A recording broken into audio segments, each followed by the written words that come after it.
네, 안녕하세요. 반갑습니다. 이승훈 소장입니다. 자, 드디어 연준에서 0.5%라는 금리 인하, 기컷을 단행하는 기사가 나왔습니다. 0.25냐, 0.5냐, 이제 둘 중에 하나, 인하는 기정사실화됐었고, 그 둘 중에 하나였는데, 거의 의견이 팽팽했습니다. 결론은 0.5% 기컷을 단행을 했습니다. 이게 어떤 의미가 있는지, 여러분들은 단순히 금리가 많이 내렸으니까 자산 가격이 좋지 않을까? 이렇게 생각하시기 쉬우신데 그 이면에 우리가 좀 생각할 것들이 몇 개가 더 있습니다. 그걸 한번 말씀드려보고 부동산 시장에 미치는 여파는 또 어떤지 이런 것들을 전반적으로 한번 살펴보도록 하겠습니다. 자, 인플레 전쟁 끝낸 미국, 이젠 식어가는 고용과의 전쟁이다 라고 얘기를 하고 있죠. 사실은 금리가 그렇게 높였었던 이유는 당연히 물가가 고공행진을 했기 때문이었죠. 재작년 6월 달까지만 해도 9.1%의 높은 그런 물가를 보이다가 작년에 안정되는 듯 했습니다. 23년 6월에 3%까지 내려갔어요.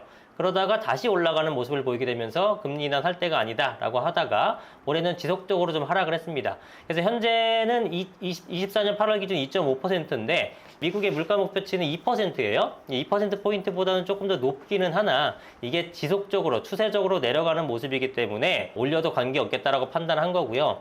더 중요한 거는 미국 실업률이 지금 4.2%까지 올라갔습니다. 작년 4월 달쯤에는 3.4였는데 4.2까지 올라갔으니까 이게 0.8%포인트 올라간 게 굉장히 큰 게 3.4라는 숫자가 4.2가 가기 위해서는 3.4에서 125%가 증가해야지만 저 수치가 가는 거기 때문에 적게 볼 수치는 아닙니다. 그렇기 때문에 이 4.2%라는 수치가 점점 높게 나와서 지금 금리 인하를 하지 않으면 실업률이 점점 높아지고 고용시장이 망가지게 되면 더 힘들어질 수 있기 때문에 이제는 금리 인하를 단행할 때다라고 생각해서 이번에 인하를 하게 되었습니다. 자, 그런데 전반적으로 미국뿐만 아니라 전 세계가 금리 인하 행렬에 동참을 하고 있죠.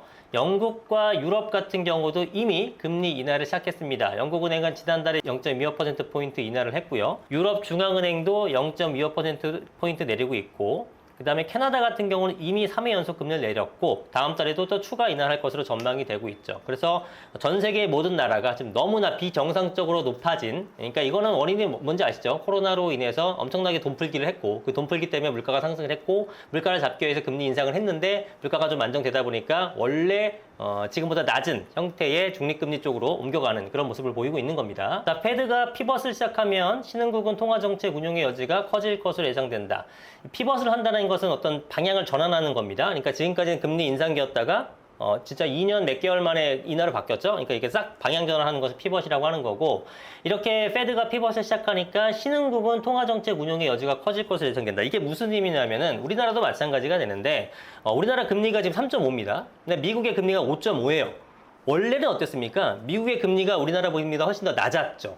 그게 정상인 거고 지금은 왜 비정상이냐면은 이 돈이라는 것은 리스크를 좀 싫어하고 수익이 좋은 것을 선호하잖아요. 그러니까 안전하면서도 수익이 높은 그런 상품이 있다면 다 글로 몰리게 되겠죠. 근데 지구상에 그런 상품은 없죠. 굉장히 수익이 크게 되면 거기에 따르는 위험도 동반해서 굉장히 크게 수반되는 것들이고 그 로우 리스크 같은 경우는 로우 리턴이 되는 겁니다. 한마디로 예금 같은 것들은 거의 안전하지만 수익은 별로 없고 코인 같은 것들은 엄청나게 수익을 얻을 수 있지만 어마어마하게 꼬라박을 수 있는 거죠. 그러니까 항상 그런 식으로 움직여지는 거지 로우 리스크의 하이 리턴은 없단 말이에요. 근데 지금 그런 상황이 된 거예요. 예를 들면 미국이 우리나라랑 비교했을 때 훨씬 더 안전한 나라입니다. 그리고 미국의 은행이 훨씬 더 안전하죠. 뱅크 오브 아메리카 같은 거 전 세계 사람들 웬만하면 다 알잖아요. 근데 우리나라는 우리나라 사람들이 알지만 뭐 외국에서 봤을 때는 그게 신한은행, 우리은행, 국민은행, 하나은행 이걸 어떻게 합니까? 그러니까 뭔가 불안하죠. 뭔가 불안해요.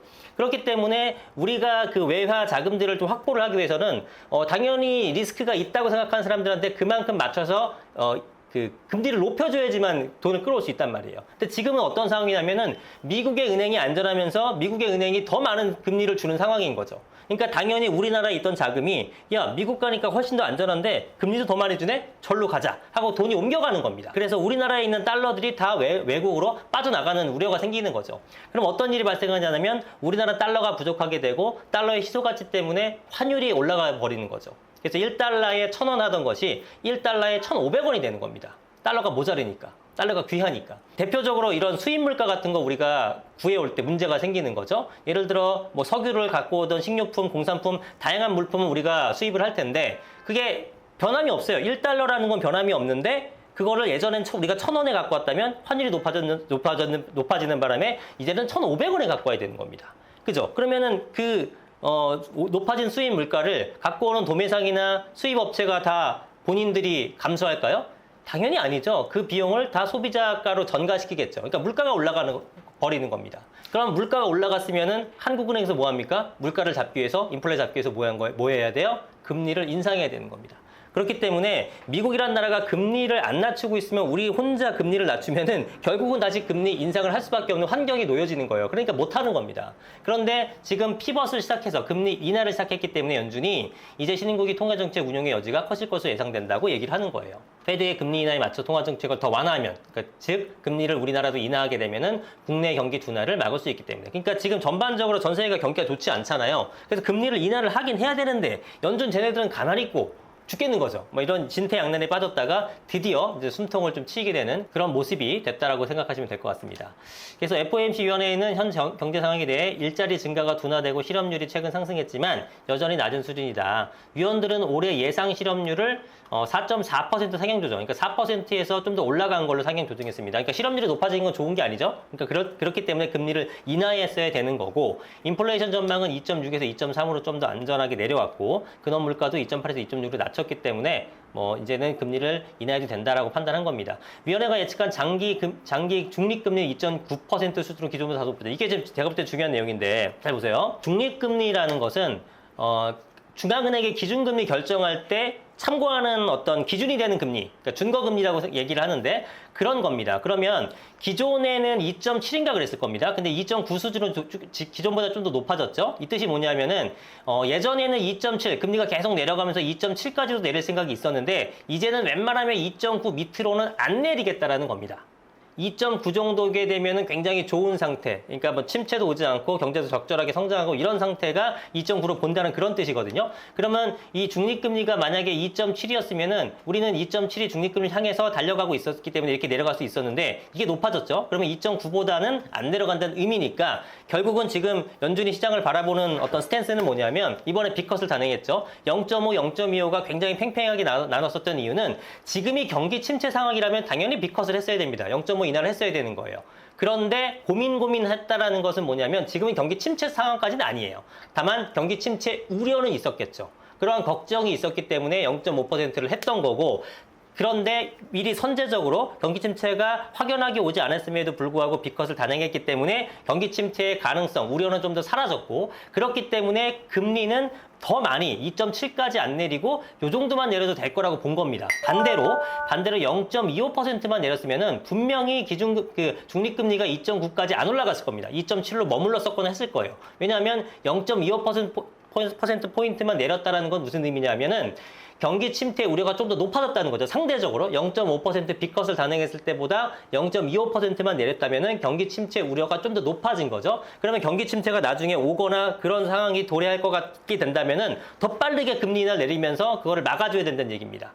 그렇죠? 그러니까 선제적으로 대응했기 때문에 더 많은 치료를 안 해도 된다는 얘기예요. 자, 다시 한번 만약에 우리가 상처가 났어요. 그러면 상처 났네? 빨간 약 바르고 소독약 바르면 낫죠. 근데 이거를 아무것도 안 하고 냅둬서 막 세균이 들어가고 막 아파져. 그러면 더 많은 치료를 해야 되는 거잖아요. 그것처럼 지금 0.25만 했으면은 그다지 큰 치료를 안 했게 되면은 나중에 심해졌을 때는 야, 빨리빨리 인하해 하면서 많이 금리를 내렸을 뻔했는데 그게 아니라 이번에 확실한 치료를 했잖아요. 빅컷을 단행해 버렸잖아요. 그렇기 때문에 앞으로의 치료는 심하게 안 해도 될 것 같다. 즉 2.9 정도까지만 내려도 이제는 될 것 같다라는 겁니다. 그래서 이번에 0.5% 많이 내렸으니까 자산가격이 좋다 이것만 생각할 것이 아니라 궁극적으로는 내려가는 폭 자체는 저는 줄였다고 봅니다. 그래서 긴 텀으로 보게 되면 이게 과연 호재일지 어쩔지는 한번 지켜볼 필요가 있다고 봅니다. 당장은 금리 많이 내렸으니까 좋지. 그런데 전체적으로 장기적으로 봤을 때 내리는 폭 자체는 좀 줄지 않았을까라고 판단하는 거예요. 자, 점도표라고 아시죠? FOMC에서 이 점도표를 하는데 14년도, 25년도, 26년도, 27년도 있죠? 그리고 이 점도표 숫자를 세보시게 되면 총 19개예요. 19개. 이거는 뭐냐면 FOMC 위원들이 19명인데 각자의 의견을 반영한 겁니다.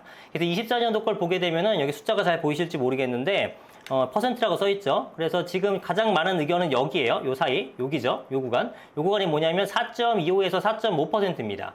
그러니까 지금이 0.5%포인트 인하하면서 4.75에서 5%예요. 근데 요거를 연말까지 4.25에서 4.5로 낮추겠다라는 것은 50bp를 더 낮추겠다는 얘기죠. 그러니까 이번에 50bp 낮췄고 추가로 50bp 더 낮추니까 올해만 100bp, 1%포인트를 금리를 인하를 하는 거고요. 25년에도 마찬가지로 거의 한 100bp를 낮춥니다. 그러니까 여기서 1% 낮추고요. 여기서 또 1% 낮추게 됩니다. 그 다음에 26년도에는 0.5% 정도를 낮춰요. 그래서 총 합이 앞으로 2년간 오늘 거 포함해서 2.5% 정도 낮추게 되는 겁니다. 그러면 5.25에서 5.5 요게 이제 기준 금리였는데 요게 2.5%를 다운시키니까 금리가 어떻게 되냐면은 2.75에서 3% 정도로 유지를 해가지고 26년, 27년 거의 비슷하니까 그리고 장기적으로 보더라도 이 추세로 움직이지 않으니까 2.75에서 3%포인트로 쭉 가겠다라고 지금 계획을 하고 있다는 겁니다. 그래서 이런 점도표를 보고 우리나라 기사에서도 여러 개 나오는 거죠.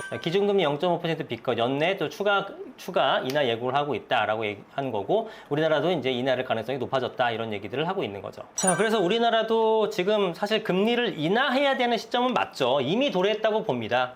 여러분들 주변에도 굉장히 힘들어하시는 분들 많고 특히나 자영업자분들 또 회사를 운영하시는 분들 너무 좀 고금리에 고통스러워 하셨는데 아까 말씀드렸던 것처럼 미국과의 금리 차가 워낙에 나니까 사실 그 한국은행 총재도 말씀하셨지만 우리가 독립적으로 운용이 안 됩니다. 사실은 글로벌 그 어떤 연동이 다 돼 있기 때문에 미국의 움직임을 보고 거기에 좀 발을 맞추지 않는 이상 굉장히 여러 가지 부작용이 발생하기 때문에 어찌할 수가 없는 거죠. 근데 어쨌든 미국 연준에서 금리를 인하했다고 하니까 이게 뭐 부동산 가격을 상승시킨다, 자산 가격 좋다, 뭐 이런 걸 떠나서 금리 인하는 굉장히 반가운 것 같습니다. 경기가 워낙에 침체돼 있고 경기를 좀 살리기 위해서 금리 인하를 하는도 빨리 해줬으면 좋겠고 그런 것들이 이제 좀 부작용이 생기지 않게끔 뭐 다른 어떤 투자 자산 시장으로 가서 흘러간다거나 이런 식으로 가서 그곳에 어떤 가격 상승을 일으키는 거 그런 건 잘 막아야겠죠. 그렇기 때문에 정부가 지금 뭐 DSR 규제라든가 아니면 대출 규제라든가 이런 것들을 하고 있는 거고 DSR도 9월 달에 한 거는 아마도 제 생각에는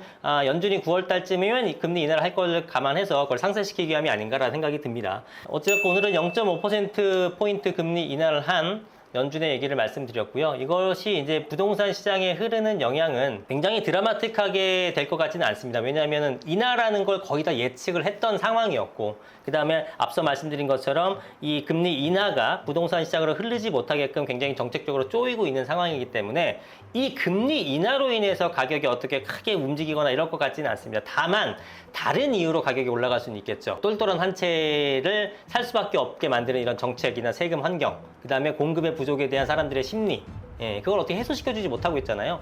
여러 가지 대책이 나왔지만 도대체 공급 대책이 뭐야? 뭐 단기간에 할 수 있는 것도 없네. 뭐 이런 식의 문제점이 계속 불거지다 보니 해결책을 해주지 않다 보니 결국 서울에 집을 사야겠구나라는 심리는 여전히 강하기 때문에 금리 인하를 떠나서 그런 걸로 인해서 가격이 올라갈 가능성은 여전히 충분하다라고 봅니다. 자, 그래서 여러분들 예의주시하면서 어떻게 내 재산을 지키실지 잘 판단해 보시기 바랍니다. 오늘 영상 여기까지 하겠습니다. 감사합니다. 이승훈 소장이었습니다.